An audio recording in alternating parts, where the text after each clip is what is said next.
Good morning, friends. I'm sure by now you have heard Governor Kelly's latest extension of the stay-at-home orders. I'm sure you're all as equally as excited as I am, along with the many businesses that will likely continue to keep their doors shut or modify their business practices in many ways. Certainly the church will continue to have discussions rather than meetings as to how to gather.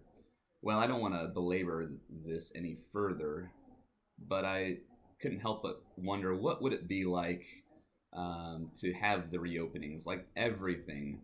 Let's just say, for example, in a month, everything was open for normal operations. What would that be like? What would that look like? I would imagine it would be quite the celebration, much like a ribbon cutting ceremony or a dirt digging ceremony, or a christening of a ship or something like that. It'll be ceremonious. And that's the scene in Ezra chapter 3, because the people of God are returning home from exile in Babylon. And they have gathered together in a ceremony to lay the first stone of the foundation for the new temple.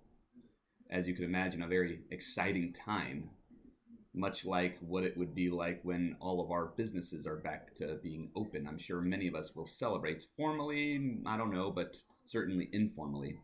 This is a formal celebration in Ezra chapter 3, and the celebration itself has mixed emotions as they lay the foundation of the temple. Some weep and some celebrate.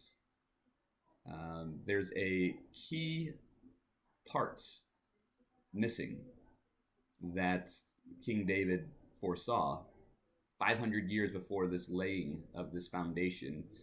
And he says in Psalm chapter 118, verses 21, maybe 22, that the stone that the builders rejected has become the cornerstone. Now, he wrote that 500 years before the actual stones of the second temple were laid. But nonetheless, we know that that stone is Christ. And no matter what kind of reopening ceremonies we might have, I wonder what kind of mixed emotions there might be, much like this story in Ezra chapter 3. I think there will be some weeping, some shouting for joy, but above all, let us not make the same mistake that the second temple builders did and reject the cornerstone, for he is the keystone.